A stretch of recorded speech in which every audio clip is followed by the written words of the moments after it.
하나님 말씀 함께 보겠습니다. 마태복음 6장 우리 9절부터 13절 말씀입니다. 오늘 주기도문 8번째 시간입니다. 8번째 시간 한번 같이 오늘 말씀을 나누겠습니다.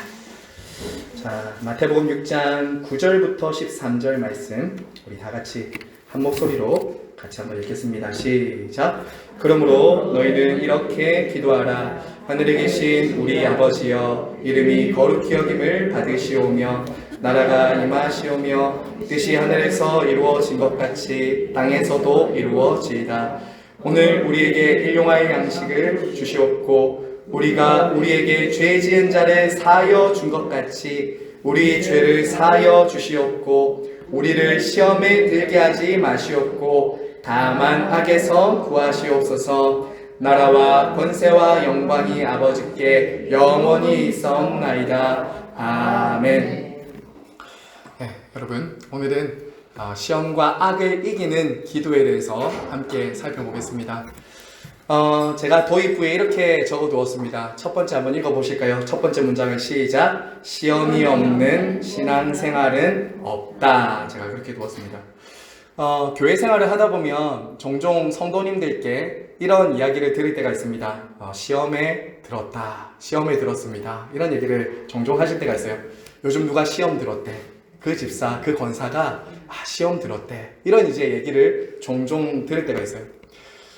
그런데 요즘에 제가 이렇게 시험 들었다라는 얘기를 듣다 보면 너무 사소한 문제로 또 정말 이 시험의 본질적인 어떤 이 의미를 알고 내가 시험에 들었다 안 들었다라는 것을 잘 모르는 경우가 있는 것 같아요.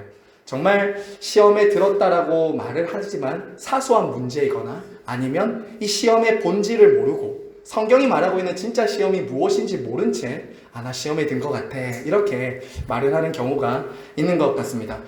제가 이제 시작을 하면서 이렇게 좀 말씀을 먼저 드리고 싶어요. 우리가 예수님이 지금 시험과 악에서부터 우리를 구해달라고 기도할 때는 적어도 몇 가지 분명한 진실이 있습니다. 신앙생활을 함에 있어서 시험과 악에 대한 우리가 반드시 알아야 될 진실이 몇 가지 있습니다. 제가 말씀드리겠습니다. 첫 번째는 이것입니다. 성도들의 신앙생활에 있어서 시험이 없는 신앙생활은 없다는 것입니다. 그렇죠? 성도로서 우리가 믿음을 시작하고 교회 생활을 시작하면 시험이 없는 생활을 기대할 수도 있지만 반드시 우리에게는 시험거리와 우리를 공격하는 악을 마주하게 된다는 것입니다. 만약에 우리에게 시험과 악이 없었다면 예수님이 이 기도를 안 가르쳐 주셨겠죠. 그런데 분명히 예수님은 시험과 악에서부터 너희는 구해달라고 기도하라고 말씀하셨습니다. 그렇기 때문에 시험과 악은 성도가 피할 수 있다 없다? 없습니다. 시험과 악은 성도가 피할 수 있는 주제가 아니라 항상 만나게 되는 주제입니다. 자, 두 번째는 이것입니다. 두 번째 시험의 이 중요한 것은 우리 힘으로 이길 수 없다는 것입니다. 이 시험은 우리 힘으로 이길 수 없다는 거예요. 우리 힘으로 이길 수 있으면 기도 안 해도 되죠. 하지만 시험의 두 번째 본질적인 의미는 시험은 우리 힘으로 이길 수 없다는 거죠. 사탄은 저와 여러분보다 간교하고 지혜롭습니다. 사탄은 우리보다 간교하고 지혜로워요. 우리 스스로의 힘으로 이길 수 있는 것이 아니라 이 시험은 어떻게 이기죠? 시험을 이기신 예수 그리스도를 의지함으로 그분의 은혜와 그분의 말씀을 통해서 우리는 시험과 악에서부터 승리할 수 있지 우리 힘으로 이 시험은 이길 수 없다는 것입니다. 자, 세 번째 시험에 대한 진실은 이것입니다. 시험과 악은 하나님으로부터 온 것이 아니라 사탄으로부터 온다는 것입니다. 여기서 말하는 시험과 악은 하나님으로부터 오는 것이 아니라 사탄으로부터 오는 것이다 라고 말하죠. 예수님을 믿기 전에는 없었던 시험과 악이 예수님을 믿은 이후에 성도들의 삶에 일정 부분 찾아온다는 것입니다. 예수님을 믿기 전에는 시험거리가 아니었어요. 너무 편하고 그것이 재밌고 그것이 좋고 불편하지 않았는데 예수님을 믿고 믿음 안으로 들어오자 이전에는 없었던 시험과 악의 유혹들이 시험들이 있다는 것을 우리는 경험한다는 것입니다. 자, 마지막 시험의 네 번째 진실입니다. 그것은 뭐냐면 이 시험은 한 번, 두 번 오는 것이 아니라 죽을 때까지 온다는 거죠. 죽을 때까지. 여러분 너무 힘들지 않습니까? 그렇죠. 이 시험이 그냥 중학교 수능 시험, 대학교 수능 시험처럼 한 번 끝났으면 좋겠는데 그렇지 않습니까? 그런데 이게 참 한 번 마귀를 우리가 이겼다고 해서 안 오는 게 아니라 또 온다는 거예요. 천국 갈 때까지 계속 온다는 거죠. 그리고 여러분 때와 장소를 안 가린다는 거예요. 이 시험은 때와 장소를 안 가립니다. 가난하면 가난할 대로 시험하고요. 부유하면 부유할 대로 시험합니다. 낮아질 때는 낮아질 대로 시험하고요. 높아질 때 높아질 대로 시험합니다. 유명할 때는 유명한 대로, 무명할 때는 무명한 대로 이 시험을 한다고요. 저도 시험을 봤습니다. 다 우리 모두에게 다 이런 시험이 때마다 찾아온다고요. 자, 그래서 우리가 날마다 항상 이 시험과 악에서 구해달라는 기도는 항상 해야 된다는 거예요. 매일매일 항상 해야 된다는 거예요. 어떨 때는 시험이 오고 어떨 때 시험이 안 오는 게 아니거든요. 그래서 마틴 루터는 이렇게 말했습니다. 제가 한번 읽어볼게요. 매일 일과를 마치고 잠자리에 들기 전에는 지난주에 배웠던 이 기도를 하라는 거예요. 죄를 사해달라는 기도를 하고, 아침에 일어나서는 마틴 루터는 무슨 기도하냐? 시험에 들지 않게 해달라고 기도를 꼭 했다. 그의 전기를 읽어보면 그렇게 돼 있어요. 매일 아침 일과를 마치고 잠자리에 들기 전에는 오늘 죄를 사해달라는 기도를 했고요. 하루를 시작하면서 무슨 기도하냐? 시험과 악에 빠지지 않도록 기도하고 시작을 했다는 거죠. 자, 여러분, 사실 누구나 시험을 좋아하시는 분 아무도 안 계시죠? 저와 여러분 시험 좋아하십니까? 안 좋아하죠. 당신은 시험 받기 위해 태어난 사람, 이런 사람 아무도 없잖아요. 시험 받기 위해서 태어난 사람 아무도 없습니다. 우리 누구나 다 시험을 좋아하지 않아요. 하지만 여러분, 우리가 여기서 중요한 것은 이거를 미리 알아야 된다는 거예요. 시험과 악이 성도들의 삶에 없는 사람은 아무도 없다. 시험과 악이 있다. 그럼 왜 그것을 잊고 그것을 어떻게 이길 수 있느냐가 중요한 것이죠. 자, 그래서 이제 두 번째로 한번 넘어가겠습니다. 자, 두 번째 보시면 이제 1번에 두 가지 시험이 있죠. 거기 영어로 이렇게 되어 있습니다. 첫 번째는 temptation이라고 제가 적어두었습니다. 이것은 유혹입니다. 두 가지 시험이 있는데 첫 번째 temptation은 유혹입니다. 테스트는 시험과 연단이라고 한번 써보시면 되겠습니다. 시험과 연단. 자, 제가 두 가지 시험에 대해서 말씀드리는 이유는 이것입니다. 사탄이 주는 시험이 있고 하나님이 주시는 시험이 있다는 거예요. 성경에 보면 그렇습니다. 사탄이 주는 시험은 이런 거예요. 하나님과 멀어지게 하고 하나님과 관계를 깨트리게 만드는 시험입니다. 이것은 temptation이에요. 유혹입니다. 유혹이에요. 대표적으로 어떤 유혹이 있냐? 아담과 하와에게 에덴 동산에서 찾아가서 선악나무 열매를 따먹게 하는 그런 것. 이거는 유혹이죠. 사탄이 주는 시험입니다. 하나님 주신 시험이 아니죠.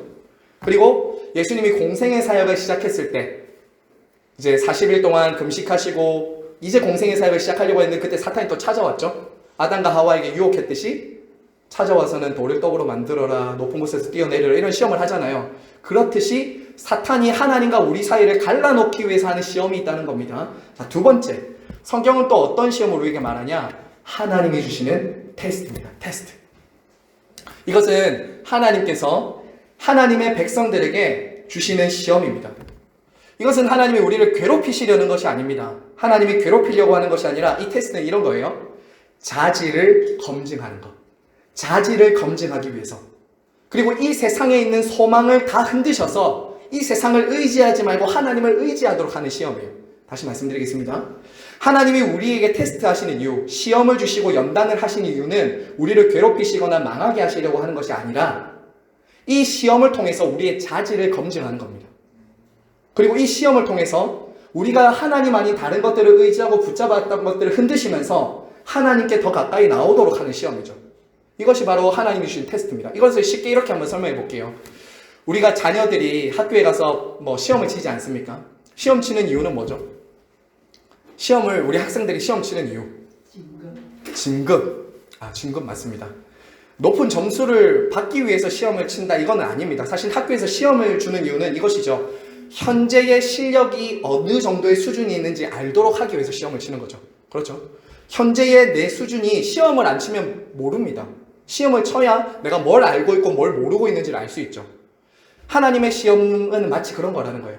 우리가 그동안 믿고 있고 알고 있었던 그 신앙이 시험이 딱 오면서 내가 이 부분이 참 부족했구나, 내가 이 부분이 참 연약했구나를 알게 되는 시험이고요. 두 번째는 아까 말씀드린 연단이라고 했는데 하나님이 우리의 자질을 검증하기 위해서 때로는 불같은 시험을 연단을 주시기도 하십니다. 불같은 시험.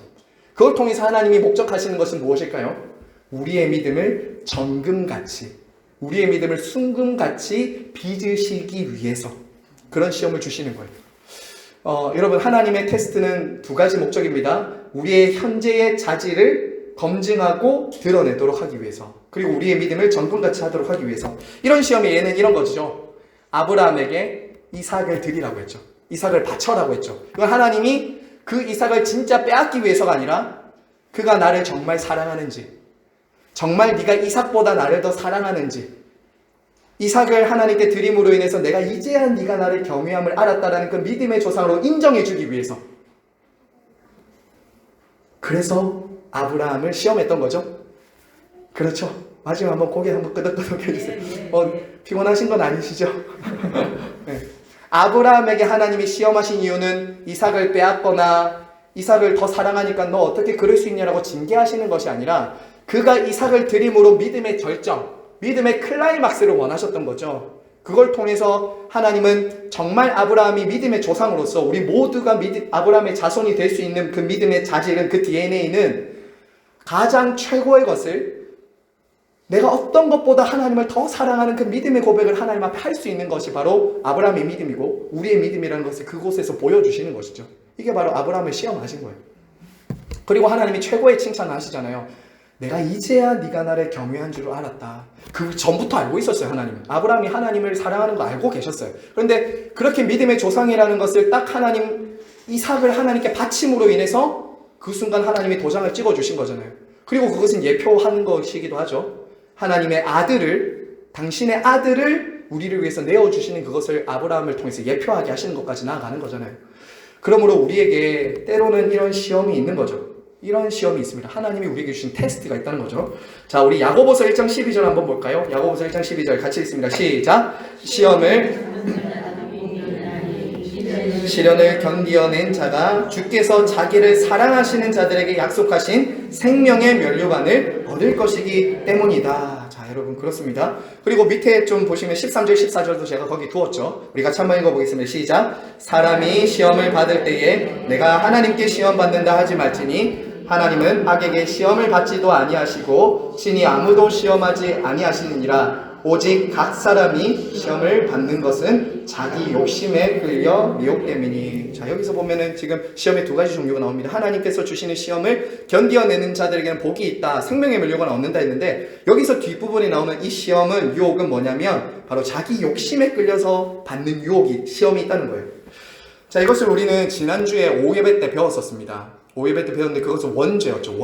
원죄였는데, 자, 하나님께서 에덴 동산의 선악나무 열매를 따먹으신 것은 그들을 테스트에서 죄를 짓게 하는 그런 유혹은 아니었죠. 우리가 믿지 않는 사람들이 가끔씩 그런 얘기를 하거든요. 하나님이 왜 그거 만드셔서 죄의 유혹을 받도록 만드셨냐라고 했는데, 그게 아니라는 거 제가 지난주에 설명을 드렸습니다. 혹시 못 들으셨던 분들은 유튜브에 들으시면 되고요. 자, 근데 하나님은 그것을 두신 이유는 뭐냐? 온전한 순종을 통해서 하나님과의 관계를 바로 맺어가기를 원하셨던 것이죠. 그 선악나무 열매를 통해서 온전한 바른 관계를 맺기를 원하셨어요. 자, 그런데 여러분, 사탄은 그것을 시험거리로 만드는 거죠. 하나님과의 바른 관계를 지키고 나아갈 수 있는 그 통로를 시험거리로 바꾸는 겁니다. 어떻게 바꿨죠? 첫 번째는 이렇게, 사탄의 시험 전략은 이렇게 다가왔습니다. 우리에게도 이렇게 올 수 있다라고 여러분 생각을 하시면서 들으세요. 사탄의 시험 전략 첫 번째는 이거였습니다. 하나님을 무자비한 분으로 만들었어요. 하나님을 무자비한 분으로. 어떻게 사탄이 유혹했냐면, 첫 번째 이렇게 말하죠. 하나님이 동산에 있는 모든 나무의 열매를 따먹지 말라고 하더냐, 이렇게 말합니다. 모든 나무의 열매를 따먹지 말라고 했습니까? 하나님이? 아니죠. 다 주셨어요. 딱 그거 하나만 하나님이 금지하셨는데, 사탄은 어떻게 오냐? 모든 것을 마치 하나님이 금하신 분인 것처럼 유혹을 하는 거죠. 자, 두 번째 어떻게 이제 사탄은 들어오냐면, 말씀을 왜곡시키고 비틀었습니다. 말씀을 왜곡시키고 비틀었어요. 자, 하나님께서 저 열매를 따먹으면 어떻게 된댔죠? 반드시 죽는다고 했죠. 그런데 사탄은 어떻게 하죠? 절대 죽지 않는다. 결코 죽지 아니하리라 했어요. 마지막 세 번째, 가장 강력한 시험입니다. 네가 저걸 먹으면 어떻게 된다고 했죠? 그렇죠. 눈이 밝아져 하나님처럼 된다 했죠. 자, 여러분, 한번 제가 이 부분에서 여러분들에게 제가 오늘 이걸 쭉 묵상하면서 조금 더 추가를 했거든요. 이 부분을 묵상하다 보니까 여러분 한번 생각해 보세요.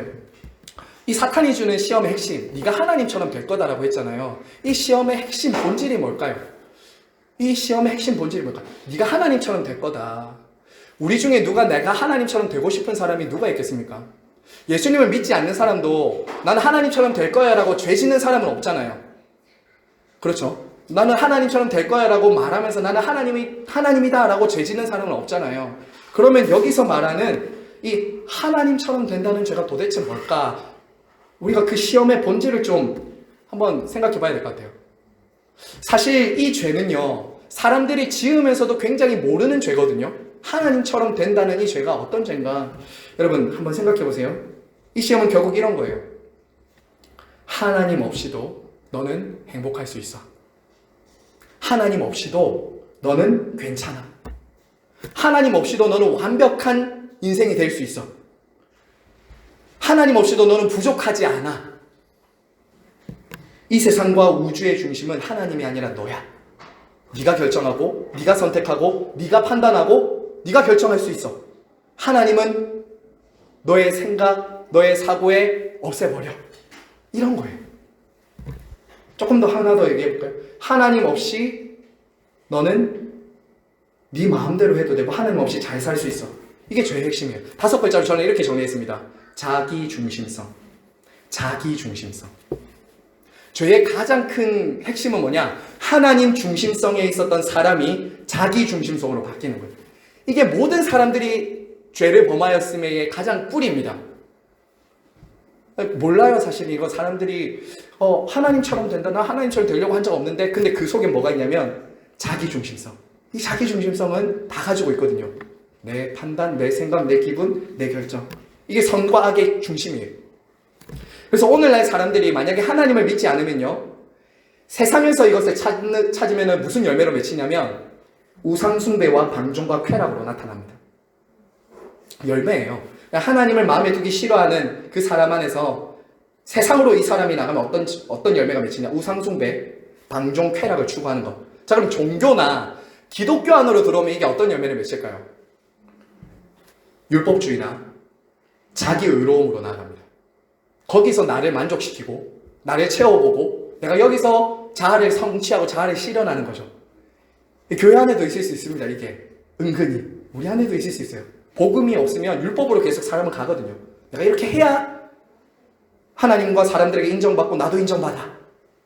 그래야 내가 돼. 이런 게 있는 거죠. 결국 아담과 하와는 이 시험에 넘어집니다.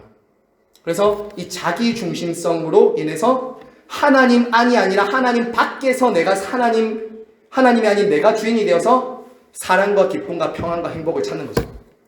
하나님 밖에서 사랑과 행복과 기쁨과 평안을 찾는 것, 만족을 찾는 것. 이게 죄의 본질입니다. 하나님 밖에서. 하나님 밖에서.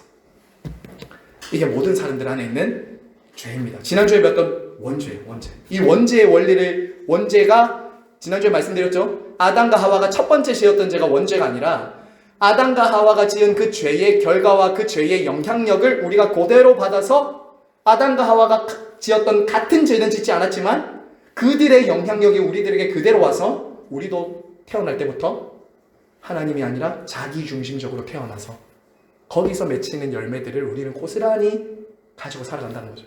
하나님, 저와 여러분도 그랬습니다. 예수님 안 믿을 때 여러분 한번 생각해 보세요. 정말 예수님을 믿고 회심하기 전에 저와 여러분들의 삶은 하나님 밖에서 사랑과 행복과 기쁨과 평안과 만족을 찾는 삶이었습니다. 그건 결국엔 자기중심성으로 가는 거죠. 자기중심. 내 결정, 내 판단, 내 생각, 나의 의로 사는 거죠. 그게 바로 죄의 본질입니다. 그게 바로 아담과 하와가 시험에 빠져서 지었던 죄죠. 자, 그것입니다. 하지만 하나님은 그 죄와 타락 가운데 있는 인생들을 내버려 두지 않으셨죠. 자, 어떻게 하셨냐? 히브리서 혹시 4장 15절 16절 제가 밑에 두었나요? 히브리서 없습니까?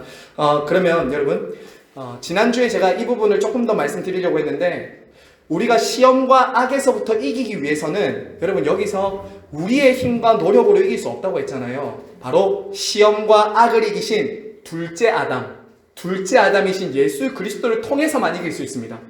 왜 여기서 제가 둘째 아담이라고 했냐면 성경은 첫째 아담과 둘째 아담을 로마서에 보면 비교하고 있거든요. 제가 지금 성경을 다 이렇게 찾아볼 시간이 없어서 여러분들과 열지 않지만 5장에 보면 첫째 아담이 실패한 그 죄로 인해서 죄와 사망이 인간에게 들어왔고 둘째 아담이신 예수 그리스도를 통해서 의와 생명이 들어왔다라는 것을 비교하면서 말하고 있거든요. 그래서 우리가 어떻게 첫째 아담의 실패가 우리가 다시 승리로 바꿀 수 있냐? 첫 번째는 예수를 믿는 자들은 바로 그분의 승리와 의와 생명을 받음으로 시험에서 이길 수 있는 거죠. 저와 여러분이 이미 시험에서 이길 수 있는 사람들이다라는 것 기억하셔야 됩니다. 우리가 잘나서 우리가 신앙생활 오래 해서 우리가 직분이 있어서 이기는 것이 아니라 그리스도께서 이미 이기셨기 때문에 우리도 이길 수 있다는 것. 우리는 이미 이긴 자다라는 것을 여러분 가지고 있어야 됩니다. 근데 감사한 것은 무엇이냐면요. 예수님이 이 땅에 계시면서 그 시험을 몸소 겪으셨기 때문에 시험 당하는 자들을 도우시겠다고 하셨기 때문이에요.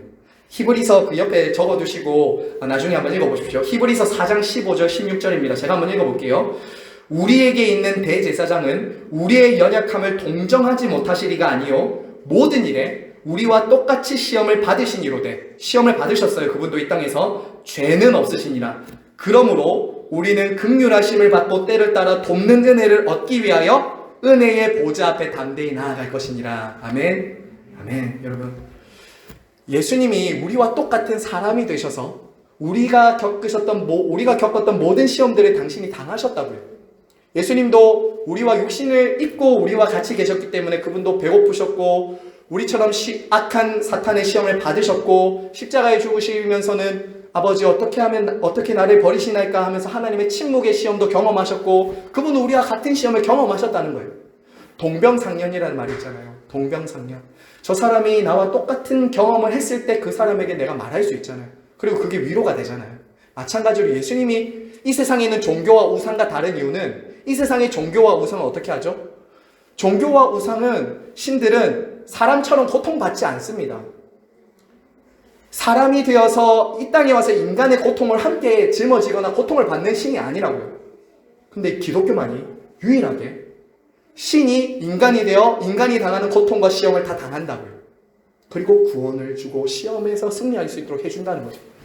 그래서 우리는 예수님을 가까이 하고 시험 당할 때마다 더 그분을 부르고 의지해야 된다는 거죠. 자, 그 다음 넘어가겠습니다. 자, 그러면 저와 여러분에게 구체적으로 언제 내가 시험에 든다라고 말하냐, 내가 언제 영적인 시험을 받고 있다라고 진단을 좀 해보면 좋을 것 같아요. 자, 그래서 두 번째는 영적인 공격의 진단을 한번 보았는데요. 이걸 좀 나누기 전에 제가 이 부분에서 우리 성도님들 가운데서 이런 분들 안 계시겠지만 지나치게 어쩌면은 시험과 이 사탄에 대해서 생각할 때 자칫 신비주의로 조금 빠지시는 분들이 계실 때도 있어요. 자칫 신비주의로. 이런 거예요. 한 사람과 이렇게 대화를 하고 있었습니다. 방에서 대화를 하고 있는데 갑자기 시계가 툭 떨어지는 거예요. 그걸 보고 하나님이 무슨 말씀을 하시는 거지? 이런 식으로 있잖아요. 그러니까 뭐 예를 들면 시계가 우리나라 정서는 좀 모르겠는데 뭐 4시 44분 뭐 이런 거나 아니면 숫자를 뭐 666 뭐 이런 거 볼 때 너무 지나치게 어떤 사건이나 상황에 너무 사탄의 시험이나 그것이 모두 악의 유혹처럼 이렇게 받아들이고 약간은 신비적으로 이렇게 반응할 때가 있다는 거예요. 오늘 막 운전하고 교회 열심히 오고 있는데 타이어가 펑크가 났어. 그러면 이 사탄이 내 타이어를 펑크 내면서 예배 못 가게 하네. 아니면 그날따라 예배 가야 되는데 남편이 막 뭐 잔소리하고 막 힘들게 해. 그러면 남편 얼굴 보면 남편 얼굴이 어떻게 보입니까? 마귀라고 하면 괜찮고 마귀 새끼라고 하면 좀 그것도 그렇죠. 그렇게 보이기도 하잖아요. 근데 그렇게 우리가 모든 사건과 모든 상황과 사람을 마귀의 역사나 마귀로 보는 것은 그것도 우리가 주의해야 된다는 거예요. 사탄을 정죄하는 죄에 빠져서도 안 되는 거거든요. 그래서 모든 일을 너무 신비주의적으로 해석해서도 안 된다는 거예요. 하나님이 우리에게 주신 이성과 합리성과 지성을 사용해서 너무 신비주의적으로 가지 말자는 거죠. 물론 우리의 신앙과 믿음은 때로 우리에게 닥치는 시험은 우리의 신앙, 이성, 합리성, 경험을 초월하는 것들입니다. 자, 그런데 그걸 전혀 무시하는 것도 아니라는 거예요.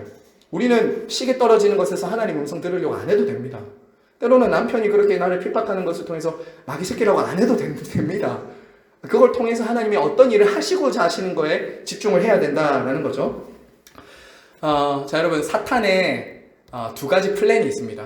사탄의 A 플랜이 뭘까요? 사탄이 첫 번째로 이제 사람들을 시험할 때 A 플랜은 이런 거예요. 예수님을 믿지 않는 사람을 믿지 못하도록 하는 것이 사탄의 A 플랜입니다. 그렇겠죠? 예수님을 믿지 않던 사람이 예수님을 믿는 것은 사탄에게는 굉장히 큰 손해잖아요. 손실이잖아요. 어떻게든 사탄의 A 플랜은 예수님을 믿지 않던 사람이 예수님을 믿지 못하도록 하는 거예요. 이걸 굉장히 공격을 하죠. 여러분이 여기에 대해서 아시려면 스크류테이프의 편지라는 그 C.S. 루이스의 책을 한번 읽어보시면 굉장히 많이 도움될 겁니다. 자, 그런데 사탄의 B 플랜이 있어요. A 플랜 조금만 더 설명해 볼게요. 그래서 믿지 않는 사람들이 예수님을 믿지 못하도록 사탄은 어떻게 공격하죠? 의심, 불신, 세상의 과학, 학문 이런 것들을 통해서 끊임없이 불신자가 신자가 되지 못하도록 하지 않습니까? 우리 주변에 많잖아요. 세상의 걱정, 염려, 부와 성공들 때로는 주기도 하고 이러면서 예수님을 믿지 못하도록 사탄의 A 플랜은 그렇다는 거예요. 그럼 사탄의 B 플랜이 뭘까? 사탄의 B 플랜. 그렇죠. 믿는 자들이 그리스도인의 삶을 살지 못하도록 비참한 그리스도인의 삶으로 만족하도록 하는 게 사탄의 B 플랜입니다. 여러분 여기서 여러분 한번 생각해 보셔야 됩니다. 능력 있는 그리스도인의 삶을 살지 못하도록 사탄은 하기를 원한다는 거예요. 예수님을 믿고 거듭나서 하나님의 자녀가 된 것을 사탄이 빼앗지 못합니다. 자, 그런데 사탄은 적어도 믿는 사람들 중에서도 그를 시험하고 유혹해서 능력 있는 그리스도인의 삶을 살지 못하게 할 수 있다고요. 그냥 이 땅이 전부인 것처럼 예수 믿고 거듭나서 자녀가 된 것에 만족하고 살도록 그 정도 수준에만 신앙생활을 하도록 할 수 있다는 거예요. 그것도 사탄의 B 플랜입니다. 두 번째 플랜이에요. 하지만 여러분 하나님의 계획은 뭐죠? 하나님의 플랜은 저와 여러분이 예수 그리스도의 제자로 능력 있는 그리스도인으로서 이 세상을 살기를 원하시죠. 그겁니다. 그렇게 되려면 우리가 사탄의 시험을 이겨야 된다는 것입니다. 자, 여러분 제가 밑에 이전 교회에 있을 때 제가 중보기도 학교 할 때 이 체크리스트를 한번 만들었었거든요. 그래서 제가 밑에 있는 몇 가지를 이제 적어두었는데 하나하나 저와 여러분 한번 읽어보겠습니다. 자, 1번입니다. 시작. 하나님을 향한 갈망과 목마름이 시들해지고 세상 것들이 즐거워집니다. 자, 여러분 지금 저와 여러분이 내가 영적인 시험과 공격을 받고 있다는 사인들을 몇 가지 제가 좀 구체적인 예로 한번 들어본 겁니다. 첫 번째가 뭐냐? 하나님을 향한 갈망과 목마름은 시들해지고 세상에 있는 것들이 즐거워진다는 거예요. 여러분 기도해야 되는 것은 알겠는데 말씀을 읽어야 되는 건 알겠는데 TV에 너무 재밌는 드라마가 합니다. 여러분 너무 재밌는 드라마나 또 쇼핑, 또 재미있는 친구와의 만남들, 약속들이 막 생기는 거예요. 물론 그런 거 다 할 수 있지만 어느덧 내가 그런 TV나 인터넷이나 쇼핑이나 사람들과의 만남을 즐거워하고 거기서 뭔가 막 빠져서 하다 보면 영적인 것들에 대해서 말씀과 기도에 대해서는 점점 어떻게 되죠? 흥미를 잃게 되는 거예요. 목마름이 점점 사라지는 거예요. 하나님의 말씀과 다른 목마름을 사탄은 계속 주는 거예요. 마치 갈증을 유발하시는 그 탄산음료를 계속 먹으면 오히려 더 갈증 나듯이 소금물을 계속 먹으면 더 목마르듯이 끊임없이 사탄은 믿는 신자들에게 뭘 주냐? 하나님과 사이를 멀어지게 할 수 있는 여러 가지 것들을 세상 것들을 막 준다는 거죠. 자, 두 번째 한번 보겠습니다. 시작. 사역의 성공은 경험했지만 육체적인 피곤으로 더 이상 아무것도 하고 싶지 않다고 느껴집니다. 이것은 뭘까요? 번아웃이죠. 번아웃. 우리는 이것을 성경의 예로 볼 수 있습니다. 엘리야 아시죠? 엘리야가 850대 1로 엄청난 승리를 거뒀잖아요. 그리고 어디로 가죠? 로뎀 나무 아래로 내려갑니다. 로뎀 나무 아래로. 죽겠다고 하잖아요. 그 강했던 선지자가 하나님의 일을 능하게 했던 선지자가 죽겠다고 하는 겁니다. 이세벨의 그 날선 그 눈빛 앞에서 그 말 앞에서 넘어지죠. 그러면 또 어떤 예가 있죠? 삼손 어땠습니까? 당나귀 턱뼈로 1000명을 물리쳤던 사람인데 엄청난 블레셋을 이겼지만 자기 안에 있던 정욕은 다스리지 못했죠. 그렇죠? 그러자 들릴라 품에 안겨서 넘어집니다. 엄청난 영적인 승리는 거뒀어요. 하지만 어떤 일이 일어났죠? 들릴라 품에 안겼다고요. 한 목사님의 얘기입니다. 한 목사님이 이런 얘기 하시더라고요. 그러니까 사역에 지금 뭘 설명하냐면 사역에 성공은 경험했지만 그 이후에 오는 시험이 있다고요. 다윗도 그랬습니다. 다윗도 밧세바에게 범했을 때가 그가 가장 나라의 전성기를 구가할 때입니다. 자기가 전쟁에 안 나가도 될 때였어요. 그때 밧세바를 보고 시험에 들게 되죠. 한 목사님이 이런 얘기를 하는 거예요. 하나님께 하소연하듯이 이런 얘기를 했답니다. 주일이 지나고 월요일이 되면 이런 얘기를 했다요. 하나님, 월요일에 짓는 죄는 좀 용서해 주세요. 월요일에 짓는 죄는 용서해 주세요. 소희자는 무슨 말인지 잘 모르겠죠. 월요일에 짓는 죄는 좀 용서해 달라는 거예요. 사역자가 가장 좀 공허해지고 좀 마음이 좀 허전해질 때가 언제냐? 월요일입니다. 주일날 온 전신의 힘을 다 쏟았잖아요. 주일날 다 쏟잖아요. 그러고 월요일날 혼자 있을 때 아무도 없는 그 시간 사탄은 공허함을 가지고 딱 유혹하러 들어온다는 거예요. 사역자들은 이런 거 경험합니다. 근데 사역자들 뿐만 아니라 여러분들도 이런 것은 경험할 수 있습니다. 어떤 큰 일을 마친 이후에 스스로 선줄로 생각하고 넘어질 수 있는 거죠.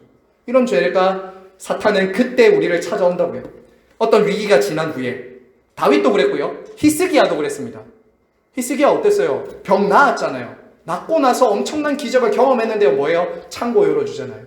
그리고 교만한 죄에 빠져서 결국 또 죽게 되죠. 성경에 많은 인물들이 그런 죄에 빠졌어요. 언제요? 성공하고 믿음의 정점에 이르렀을 때, 최고로 하나님의 경험과 응답했을 때 넘어졌다고요. 모두가 그런 넘어질 수 있다는 것 여러분 기억해야 됩니다. 여러분 세 번째는 뭐죠? 결핍의 공격입니다. 결핍의 공격. 여러분 이것은 참 쉽지 않습니다. 저와 여러분 모두가 결핍이 있거든요. 저 여러분 모든 것이 다 완벽하고 완전한 사람은 아무도 없습니다. 근데 사탄은 그 결핍을 가지고 들어온다는 거예요. 특별히 이 결핍은 어떨 때 찾아오냐면 우리 삶에 고난이 겹겹이 찾아올 때 이 결핍의 결핍의 시험이 찾아옵니다. 결핍의 시험이 찾아와요. 그렇다고 해서 모든 것을 사탄이 했다는 것은 아닙니다. 사탄이 우리 삶을 좌지우지할 수 없습니다. 성도들의 삶을 사탄이 좌지우지할 수 없어요. 욥을 시험할 때도 사탄은 하나님께 허락을 받죠. 허락을 받는 그 한 제한 안에서 사탄은 욥을 시험할 수 있었습니다. 결코 하나님의 손 안에 있는 성도들을 사탄이 좌지우지하거나 마음대로 시험할 수 없습니다. 없어요. 하지만 하나님이 정한 그 안에서는 사탄이 뭘 했죠? 자녀를 치고 재산을 치고 병을 나게 했죠. 하나님이 허용하신 그만큼. 문제는 뭐냐? 이런 거예요. 사탄은 그 시험거리로 이 세상에 겹겹이 찾아오는 그 고난을 통해서 뭘 사탄은 목적하죠? 사탄의 시험 목적, 하나님과 멀어지도록 하는 거죠. 그걸 통해서 욥이 하나님을 저주하고 실제로 죽기를 바랬던 거죠. 사탄은. 그래서 아내를 통해서도 그렇게 말하잖아요. 하나님을 욕하고 죽으라. 여러분 제가 욥기 나중에 우리 성경 개관할 때 배우겠지만 욥기에서 사탄이 2장 이후로는 안 나오거든요. 어디가 있겠습니까? 친구들을 통해서, 아내의 입을 통해서 끊임없이 사탄은 하나님과 욥 사이를 갈라지게 하려고 했던 거죠. 끊임없이 욥과 하나님 사이를 멀어지게 하고 더 멀어지게 하고 하나님을 부인하고 저주하게 만들죠. 계속. 근데 욥은 순전했다는 이유가 무엇이냐? 그런 가운데서도 끊임없이 하나님께 가까이 가고 기도하며 나아갔던 것. 이게 욥의 순전함이죠. 자, 여러분 저와 여러분에게도 다양한 결핍이 있습니다. 자, 그런데 그런 결핍의 순간에 사탄이 유혹하기 참 좋을 때라는 거예요. 무언가 필요할 때 있잖아요. 우리 예수님도 이런 시험 받으셨습니다. 우리 예수님도 40일 공생의 사역을 시작하시면서 40일 금식하고 제일 먼저 사탄이 와서 뭐 시험했죠? 그렇죠. 제일 배고프실 때예요. 근데 어떻게 한다고요? 돌을 떡으로 만들어라. 이렇게 시험하는 거예요. 제일 필요할 때 이런 걸로 우리를 유혹할 수 있다는 거죠. 우리에게 물질과 건강과 관계와 본능적인 필요가 있을 때 사탄은 우리에게 딱 들어와서 너 이거 필요하잖아 하면서 하나님 자녀됨의 정체성, 하나님의 말씀을 떠나서 그것을 채우도록 하는 거죠. 이게 바로 시험 들었다는 겁니다. 이게 바로 시험 들었다는 겁니다. 하지만 예수님 어떻게 이기셨냐? 돌을 떡으로 만드는 것이 아니라, 사람이 떡으로만 사는 것이 아니라 오직 하나님의 말씀으로 살 것이니라 하면서 말씀으로 이기셨죠. 말씀으로 이기셨습니다. 왜냐하면 예수님께는 제일 중요한 게 뭐였냐면, 저와 여러분도 이걸 가지고 있어야 됩니다. 예수님에게 가장 중요한 것은 돌을 떡으로 만드는 기적을 보여주는 것이 아니라, 배고픈 것보다, 당장 배고픈 본능을 채우는 것보다 더 중요한 게 뭐냐면 하나님의 아들됨을 지켜가고 하나님의 말씀에 순종하는 것이 더 중요했던 것이죠. 저와 여러분도 그 결핍의 공격을 그렇게 이겨야 됩니다. 내가 지금 돌을 떡으로 만드는 것이 그런 능력이 내게 있는 것이 아니라 지금 내가 하나님의 말씀으로 사는 것, 그것이 바로 진짜 하나님의 자녀로서 살아가야 될 시험을 이길 수 있는 방법이다. 말씀으로 시험을 이기고 그 가운데서도 하나님께 순종하는 것이 나의 양식이 된다는 것, 이것을 우리는 살아가야 된다는 것, 우리가 기억해야 하는 것이죠. 요즘에도 이런 유혹을 많이 받습니다. 야, 말씀대로 하지 말고 지금 네가 하고 싶은 대로 해라. 예수님 믿으면 떡이 나오냐, 밥이 나오냐, 돈이 나오냐 이러면서 그렇게 하는 사람들 주변에 있어요. 여러분 친구들 중에도 있을 겁니다. 야, 네가 하나님의 아들, 딸이라면 지금 그렇게 아프고 힘들고 고통스러운데 왜 하나님 그대로 두시냐 이러면서 이제 시험을 하는 거죠. 이런 조금 더 제가 말씀드려볼까요? 야, 다음 주일 예배도 있잖아. 다음 주일 예배도 있잖아. 친구들과 이번 주 놀러 가고 좀 편하게 쉬자. 좀 편하게 쉬자. 지금 당장 돈이 필요하지 않냐. 회사에서 일하는 직원분들은 그런 유혹 받을 수 있습니다. 주일날이라면 따블로 줄게. 따블로 줄게. 지금 돈이 필요한데 일을 해야 되겠고 돈은 필요한데 따블로 줄게. 따블로 줄게. 야, 한잔 해라. 남들도 다 하지 않냐. 이거 먹어야 야, 승진하지 않겠냐. 이런 식으로 우리의 결핍의 문제를 딱 가지고 이제 오는 거죠. 그럴 때 여러분 정말 내가 하나님의 말씀에 순종하는 것이 나의 양식이고 생존이 아니라 나는 이 땅에 하나님의 아들됨 그것을 드러내기 위한 사명을 가지고 살았다. 믿음 없이 안 되는 거죠. 믿음 없이 어떻게 이렇게 살겠습니까? 여러분, 하지만 하나님은 우리의 그 과정들을 통해서 우리의 믿음이 진짜였는지 아니었는지를 그 순간을 통해서 우리를 더 보여주신다는 거예요. 우리의 신앙 고백이 진짜였는지를 그 순간을 통해서 드러내시기를 원하는 거죠. 정말 네가 떡이 아니라 말씀으로 사는 사람이었는지, 생존이 아니라 하나님의 아들, 딸로서의 그 정체성을 붙잡고 사는 사람이었는지 보게 된다는 것입니다. 자, 우리 4번으로 한번 넘어갈까요? 4번 읽겠습니다. 시작. 기도 시간이 줄거나 아예 못하든지 기도가 힘이 듭니다. 여러분, 예수님이 제자들을 몇 번 깨우셨죠? 3번 깨웠습니다. 3번 깨웠는데 어떻게 했죠? 끝까지 자빠져 잤습니다. 그렇죠? 이런 거 자빠져 잤다고 해야 되는 거죠. 여러분, 중요한 시기마다 하나님은 우리가 깨어서 기도하게 하실 때가 있는 것 같아요. 중요한 시기마다 때로는 우리에게 기도해라고 할 때가 있는데 우리는 어떻게 하냐면 잡니다. 기도 시간이 점점 줄어들어요. 기도하지 않고 내가 선택하고 기도하지 않고 뭔가를 계속 바쁘고 분주하게 만들기도 하고 때로는 여러 가지로 우리가 기도하지 않는 거죠. 여러분, 기도 시간이 점점 줄어든다. 여러분, 바쁘고 분주한 것, 여러분이 뭐 일이 잘 되는 거 좋을 수도 있지만 기도 시간이 저와 여러분에게 점점 줄어든다. 여러분 한번 생각해 보셔야 됩니다. 각자가 기도의 시간, 하나님과 일정하게 교제 나누는 그 시간들을 확보하지 못하면 어떻게 우리가 시험과 악이 많은 이 세상에서 승리할 수 있겠습니까? 기도의 원동력이 없는데 어떻게 이길 수 있겠어요? 5분 기도하면서 삶에서 마귀로부터 승리할 수 있다. 물론 하나님은 5분의 기도를 통해서 은혜를 부어주실 수 있지만 기도는 호흡이다. 5분 기도해도 괜찮다라고 적당히 타협하고 합리화하면서 신앙생활을 해서는 안 되는 거죠. 늘 깨어 기도하되 정한 시간과 정한 장소에서 일정하게 늘 하나님과 계속 끊임없는 교제 속에서 살아가야지 우리는 된다는 거예요. 중요한 건 뭐죠? 기도 시간을 여러분 정말 확보하십시오. 기도가 점점 줄어들면 그 시간만큼 여러분이 바쁘고 분주하게 일은 될지 모르지만 사탄은 우리를 끊임없이 유혹하고 공격할 수 있다는 것입니다. 자, 5번입니다. 5번 같이 읽겠습니다. 시작. 갑자기 모든 상황이 너무 커 보여서 위축되고 포기하고 싶어집니다. 네. 여러분, 사탄은 눈에 보이는 것을 너무 크게 만듭니다. 눈에 보이는 것이 이 문제와 상황을 너무 크게 보이게 만들고 하나님이 오히려 작게 보이게 만듭니다. 목회자 우리 선배분들이 이런 말씀을 하시더라고요. 목회하다 보면 교회 생활하다 보면 참 힘들 때가 있는데 정말 사랑하고 잘 섬기시는 99명의 성도님보다 참 속썩이는 한 사람 때문에 참 목회 때려치우고 싶다. 이런 얘기를 하실 때가 있더라고요. 저는 아직 그런 거 경험해보지 못했습니다만 99명, 사실은 그 한 명보다 99명이 너무 귀하고 감사한 거잖아요. 근데 목회자도 사역자도 시험에 들면 어떤 일이 일어나냐? 그 한 사람 때문에 다 포기하고 싶고 때려치우고 싶은 마음이 든다는 거예요. 공감이 가더라고요. 하나의 문제, 내 삶에 하나님이 주신 큰 은혜들과 공급하심과 돌보심은 보지 못하고 어떤 하나의 딱 문제가 생겼을 때 그 문제가 너무 크게 보여서 하나님도 안 보이고 하나님이 나를 돌보신다는 것도 보지 못하도록 사탄은 우리를 그렇게 유혹한다는 거죠. 자, 제가 여기서 두 번째 좀 시험을 다루고 싶었습니다. 왜냐하면 제가 지난주에 우리 청년들이랑 좀 나누면서 제가 이 부분을 우리 청년들 중에서 고민을 참 많이 할 것 같다 이런 생각이 들어서 하나님께 기도하면서 이 부분을 좀 얘기 나누고 싶었어요. 그게 뭐냐면 여러분, 사탄이 두 번째 시험을 어떻게 예수님께 줬죠? 성전 꼭대기에 세워놓고 뛰어내리라.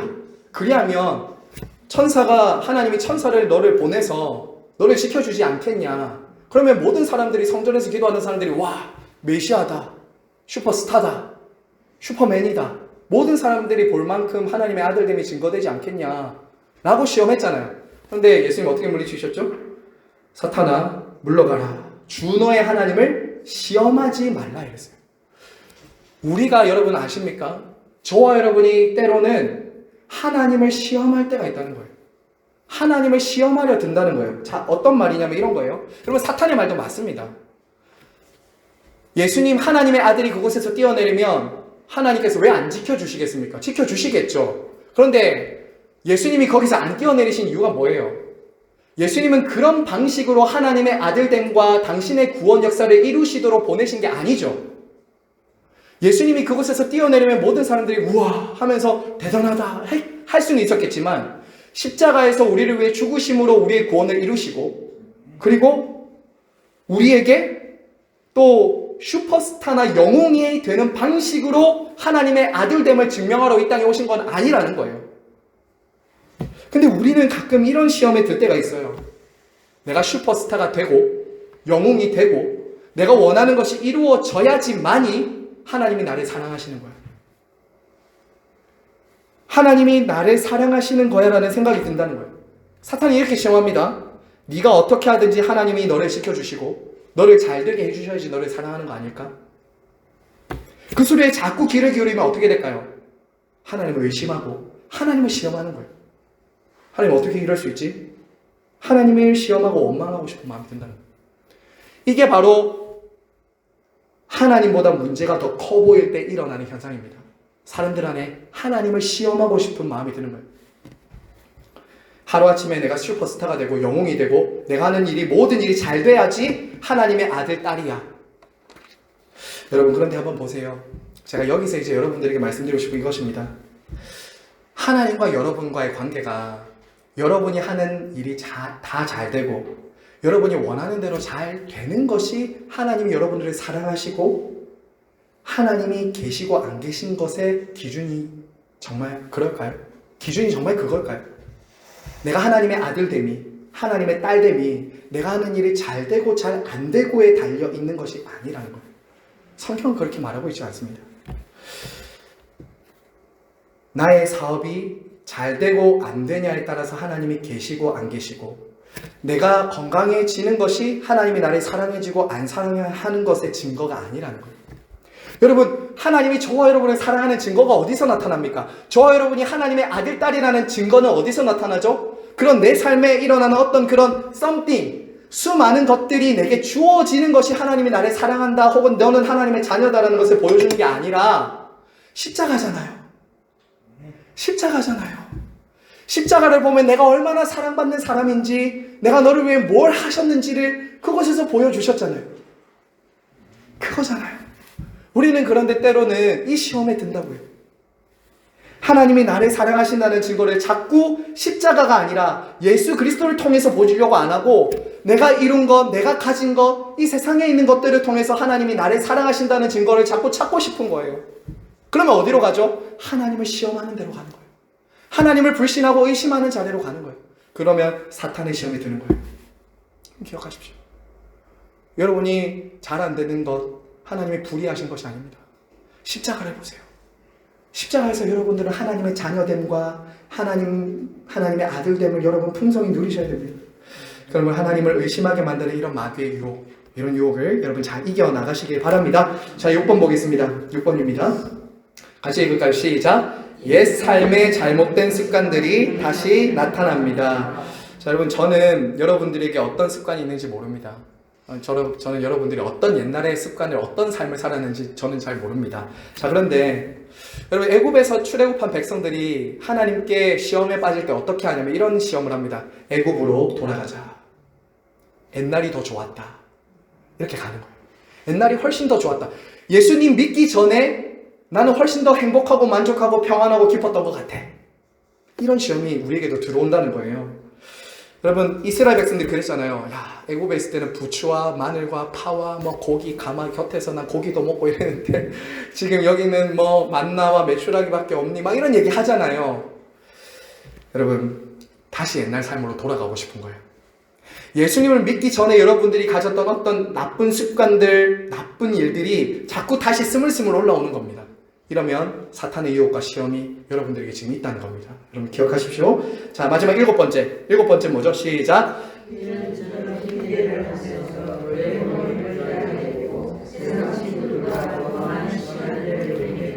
자, 여러분 이것도 마찬가지로 생각합니다. 사탄은 어떻게 우리에게 만드냐면 이 세상은 너무 나이스하고 좋아 보이고 교회는 너무 고리타분하게 만듭니다. 사탄은 그렇게 우리 안에 시험한다는 거예요.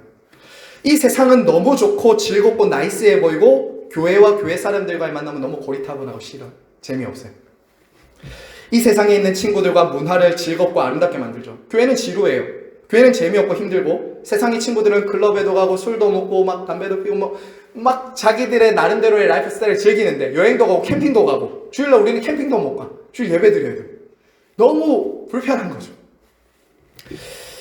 사탄이 예전에 이런 했다고 합니다. 홍보회사 사장이었는데 홍보회사 사장이 이제 죽기 전에 이제 두 가지 이제 환상을 봤대요. 환상을 봤는데 갑자기 생각난 예입니다. 지옥은 너무 네온 사인이 막 휘황찬란하고 너무 아름답게 보이더라는 거예요. 한번 들어보셨을 거예요. 보니까 와 진짜 너무 파라다이스예요. 지옥은 너무 좋아 보이는 거예요. 와 진짜 막 음악 막 나오고 사람들 막 춤추고 있고 막 그렇게 하는데 천국 보니까 조용하고 사람들이 막 불밭에 거닐고 있고 막 재미도 없고 뭐 저기 가서 뭐가 좋지 막 이렇게 생각을 했대요. 그래서 자기는 저는 지옥에 갈 거예요. 지옥 갈래요. 이렇게 하고 이제 지옥을 간 거예요. 근데 마귀가 뭐라고 했다고 하죠? 그 사람에게? 그렇지. 광고였어. 속았지. 이렇게 했다는 거예요. 광고였어. 속았지. 사탄은 그렇게 만든다는 거예요. 세상은 너무 나이스하고 좋고 쿨해 보이죠. 근데 여러분 한번 생각해 보세요. 그렇게 정말 흥청망청 놀고 술 먹고 마약하고 그렇게 하는 것이 정말 그 인생을 행복하게 해줄 수 있을까요? 궁극적으로. 제가 얼마 전에 연예인 중에 한 사람이 그 서울 강남에 100억짜리 펜트하우스에 사는 그 영상을 한번 봤거든요. 인터넷으로. 근데 그 사람이 뭐라고 하는지 압니까? 제가 그 캡처도 해놨어요. 너무 공허해요. 너무 공허해요. 그럼 100억짜리 집에 한번 살아보고 싶지 않습니까? 100억짜리 집이에요. 펜트하우스 강남에. 근데 그 사람이 하는 말이 뭐랄까요? 공허해요. 너무 힘들어요. 여러분 그 기쁨이 찰나라고요. 찰나. 쾌락은 정말 잠깐이라고요. 굉장히 나이스해 보고 좋아 보이지만 굉장히 잠깐이라고요. 본질적으로 여러분 그 나이트클럽이나 그 막 술 먹고 그곳에 있는 사람들의 영혼을 봐야 돼요. 영혼을. 좋아 보이고 나이스해 보이고 술 한잔 먹으면서 야 좋다 김과장 하면서 있는 그 사람 속에 있는 울고 있는 영혼을 봐야 돼요. 우리 자녀들 속에 있는 그 대학가 그 젊은이들 안에 있는 그 울고 있는 영혼을 봐야 돼요. C.S. 루이스가 그런 말 했잖아요. 그래서 사창가에 들어가는 사람의 뒷모습 속에서 하나님을 찾는 모습이 보인다. 이런 말 했어요. 하나님을 찾고 있다고요. 무언가 목이 마른데 하나님으로 채워지지 않는 그 자리를 채워보려고 하는데 채워지지 않는 거예요. 술을 먹었는데 그 술이 마취제지 다음날 뭐라고 하죠? 숙취 해소해야 되지 머리 아프지 그것 말고 남는 게 뭐예요? 인생이 해결됩니까? 술 한 잔에 안 해결됐는데 그걸로 해보려고 하는 것은 답이 없는 거예요. 거긴 답이 없어요. 여러분은 제가 이제 지금까지 한 7가지 말씀드렸는데 여러분에게는 어떤 유혹을 자주 받는 것 같으세요? 지금 저와 여러분에게는 어떤 시험거리가 가장 많이 옵니까? 한번 여러분 스스로가 한번 오늘 그 체크리스트를 보고 한번 생각해 보십시오. 자 그러면 제가 이제 3번으로 조금 빨리 넘어갈게요. 제가 3번으로 좀 넘어가서 자 한번 읽어볼까요? 신자의 삶은 자 그것의 갈로는 전쟁이다 있으면 전쟁이다. 교회의 임무는 전투이다. 제가 그렇게 해두었습니다. 여러분, 이 주기도문의 6번째 간구를 통해서 우리가 볼 수 있는 것은 이것입니다. 성도의 삶에는 치열한 전쟁이 있다는 거예요. 저와 여러분의 삶은 시험과 악이 없는 평화로운 삶을 사는 것이 아니라 전쟁터 가운데 있다는 거예요. 저와 여러분 전쟁터 가운데 있어요.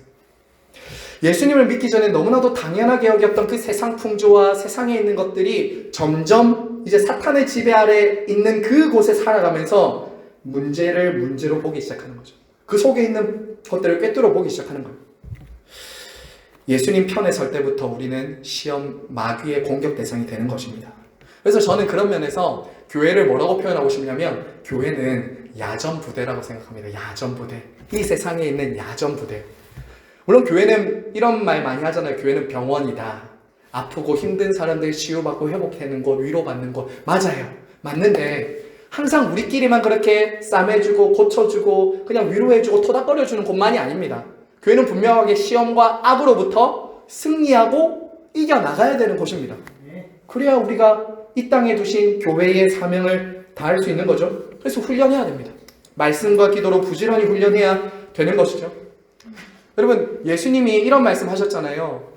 내가 내 교회를 이 반석 위에 세우리니 음부의 권세가 이기지 못하리라. 음부의 권세가 있다는 거예요. 하지만 이기지는 못해요. 저와 여러분을 이길 수는 없어요. 성도와 교회를 이길 수는 없습니다. 결국 승리하는 거예요. 결국 승리한다고요. 자, 그래서 하지만 여러분 어떻습니까? 저와 여러분은 너무 연약할 때가 있죠. 너무 연약하다는 것을 느낄 때가 있지 않습니까? 시험과 악이 우리 주변에 있지만 때로는 저와 여러분 시험에 넘어질 때 있잖아요. 우리가 완벽한 철인이 아니기 때문에 저와 여러분 시험에 넘어집니다. 그래서 우리는 무엇을 느끼냐? 내 힘으로는 안 되는구나. 내 능력으로는 이길 수 없구나. 그래서 우리는 어떻게 해야 된다고요? 예수 그리스도를 부르고 의지함으로 나아간다고요. 저는 우리나라의 오늘날 한국 교회 안에 오늘 이 기도도 우리거든요. 우리가 우리 시험에 들게 하지 마옵시고 개인을 넘어서 우리거든요. 한국 교회가 지금 들어있는 극심한 시험 중에 하나가 뭘까요? 극심한 시험. 북한의 지하교회나 아니면 저 이슬람권에는 사탄이 어떻게 시험할까요? 핍박이죠. 예수 믿는 사람들을 감옥에 넣고 죽이면 되는 거죠. 거기서 많은 사람들을 배교하고 믿음을 떠나기도 하잖아요. 사탄은 그런 지역에서는 그렇게 또 시험합니다. 그러면 한국 교회는 지금 무엇으로 시험하는 것 같으십니까? 그렇죠. 물질과 부요함, 수많은 우상들, 하나님 아닌 것에서 평안과 안정과 만족과 안락을 쫓는 것. 이게 성도들 안에도 있습니다. 제가 이것을 앞으로 조금 많이 다룰 텐데요. 우리들 안에도 이 안락함과 평안함과 부유함과 만족함을 얻으려고 하는 그것을 신앙을 통해서 하려고 하는 것들이 우리 안에도 있다고요. 그러다 보면 뭐가 되냐? 시험에 든다고요. 시험이 된다고요. 교회가 점점 힘을 잃습니다. 그렇게 되면. 자, 그래서 제가 시험을 이기기 위해서 3가지 두었습니다. 3가지. 자, 조금 스킵을 하고 넘어갈게요. 자, 3가지. 우리가 어떻게 우리는 연약한데 우리는 이길 수 있느냐? 첫 번째 뭐라고 됐죠? 승리하신 예수 그리스도를 바라보세요.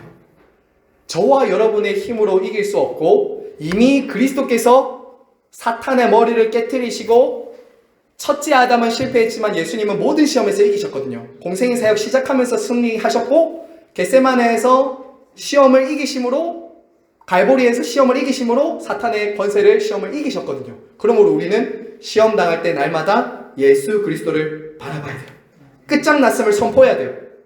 그리고 구체적으로 우리의 육신을 끊임없이 부추기고 눈에 보이는 것들로 현혹하는 이 세상보다 그리스도의 복음이 더 보배롭고 귀하고 아름답다는 것을 늘 봐야 됩니다.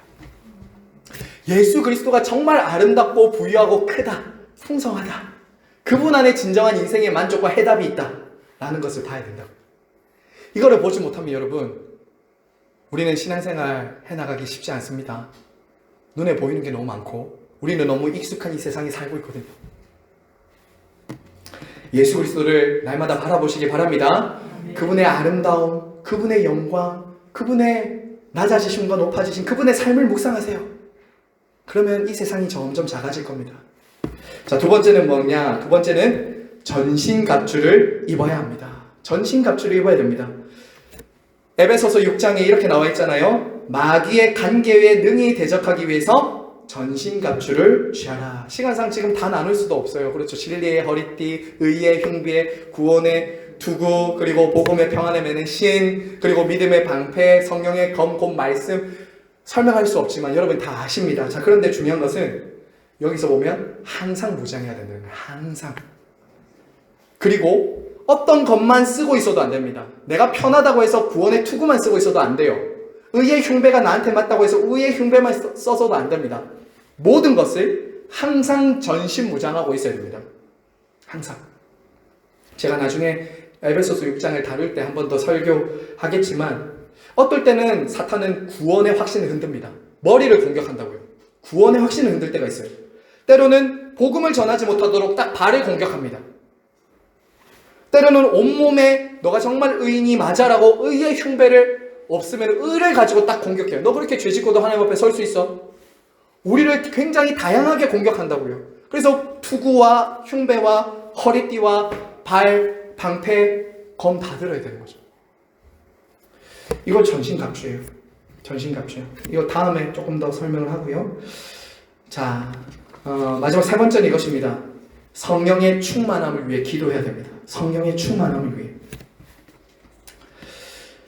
여러분 전신갑주의 에베소서 6장 그 부분을 딱 보시면 18절에 바로 뭐라고 하냐면 말씀의 검, 성령의 검, 곧 말씀을 가지라 한 다음에 바로 18절에 뭐가 나오냐면 모든 기도와 간구를 하되 이렇게 말합니다. 그래서 한 신학자는 이렇게 말해요. 그 전신갑주와 칼을 휘두를 수 있는 힘이 기도를 통해서만 주어진다. 이렇게도 말해요. 그래서 18절을 바로 이어서 같이 보기도 합니다. 중요한 건 뭐냐? 우리가 우리의 힘으로 이길 수 없기 때문에 성령의 충만함으로 늘 마귀를 대적하여 이길 수 있다는 거예요. 예수 그리스도를 바라봐야 되고요. 전신갑주를 입어야 되고 그리고 성령의 충만함 가운데 거할 수 있도록 기도해야 된다라는 것 여러분 말씀을 드립니다. 자, 이제 결론입니다. 결론은 이 기도는 교회의 시험에 맞서는 기도라는 것입니다. 교회의 시험에 맞서는 기도. 여기서 악에서 구해달라는 것은 나의 시험뿐만 아니라 옆에 있는 시험 당하는 성도들을 위한 기도라는 거예요. 우리를 시험에 들게 하지 마시옵고 악에서 구해달라는 것은 지난주의 말씀처럼 우리 공동체를 위한 기도입니다. 우리 공동체. 내가 시험에 들지 않았다 하더라도 교회의 지체 중에서 한 지체가 시험에 들었으면 여러분 기도하셔야 됩니다. 기도하셔야 돼요. 내 조원이 우리 교회 성도가 혹시 시험에 들었다면 기도하셔야 됩니다. 기도를 그치면 안 됩니다. 사실 여러분 이 시험은요 개인의 문제가 아닙니다. 그리스도 안에서 형제자매가 함께 연결되어 있기 때문에 저 사람의 시험과 저 사람의 문제는 나의 문제로 받아내면서 기도하는 것이 교회예요. 교회입니다. 우리를 시험에 들게 하지 마시옵고. 여러분 아담 한 사람이 시험에 빠져서 모든 사람에게 악영향을 미쳤듯이 교회 공동체 안에도 한 사람이 시험에 빠지면 그 공동체 전체가 영향을 받습니다. 영향을 받아요. 여러분 예를 들어서 목사 한 사람의 시험에 들면 온 교회가 곤욕을 치릅니다. 목사 한 사람이 시험에 들면 온 교회가 곤욕을 치러요. 장로님이, 권사님이, 집사님이 시험에 든다. 그러면 그와 함께하던 그 공동체가 다 시험에 드는 거예요. 시험에 드는 거예요. 장로교회는 이런 농담이 있다고 하죠. 여기 계신 장로님들 아닙니다. 장로님들 아닌데 장로교회는 이런 농담이 있더라고요. 장로교회는 장로들 때문에 시험 든다. 망한다. 이런 말이 있어요. 목사도 마찬가지입니다. 가르치는 장로니까. 한국교회가 여러분 이 지경이 된 것은 똑똑한 사람이 많지 않아서가 아닙니다. 정말 똑똑한 사람이 많지 않아서가 아니에요. 저와 같은 목사가, 직분자가 사탄의 시험으로부터 이기지 못해서 교회와 하나님 나라의 회방꾼, 방해꾼이 될 때가 참 많아요. 여러분 사탄이 누굴 노릴까요? 사탄이 누구를 넘어뜨리면 됩니까? 한 명 리더를 넘어뜨리면 다 넘어가는 거잖아요. 그래서 우리는 말씀을 맡은 직분자뿐만 아니라 장로님과 권사님들 서로가 사실은 믿음의 끈을 붙잡아주는 이 기도, 시험에 들지 않도록 기도하는 건 너무나도 중요해요. 교회는 정말 그렇습니다. 정말 그래요. 그리고 교회뿐만입니까? 작은 교회인 가정에서도 여러분 이 기도 하셔야 됩니다. 우리 남편은 절대 안 그래요. 우리 아내는 절대 안 그렇습니다. 이런 거 하지 마. 이렇지 않습니다. 사탄은 누구나 할 것 없이 시험합니다. 우리 배우자를 위해서 그래서 기도해야 됩니다. 저가 사탄의 시험에 빠져 악에 빠지지 않게 해주십시오. 우리 남편은 우리 아내는 절대 그런 사람 아니다라고 굳게 신뢰하시면 안 됩니다. 다 넘어질 수 있습니다. 우리 자녀는 안 그럴 거라고 하시면 안 됩니다. 시험에 빠지고 악에 빠질 수 있어요. 그래서 어떻게 해야 된다고요? 기도해 줘야 된다고요. 머리에 손을 얹고 새벽마다 사랑하는 우리 아들, 딸이 시험에 빠져 악에 빠지지 않게 해주십시오. 기도해야 되는 이유가 여기 있어요. 말씀 맺겠습니다. 지상의 교회는 저는 결론을 이렇게 했습니다. 전투하는 교회입니다. 전투하는 교회입니다. 오늘 제가 이렇게 말씀 나눈 것을 들으시면서 어떤 분들은 나는 별로 전투가 없고 시험거리가 별로 없는 것 같은데 라고 생각하실 수도 있습니다. 어떤 분들은 그렇게 느끼실 수도 있어요. 나는 지금 당장 나에게 화살도 별로 없고 편안한데, 하지만 여러분, 내가 느끼지 않는다고 전쟁이 없는 건 아닙니다.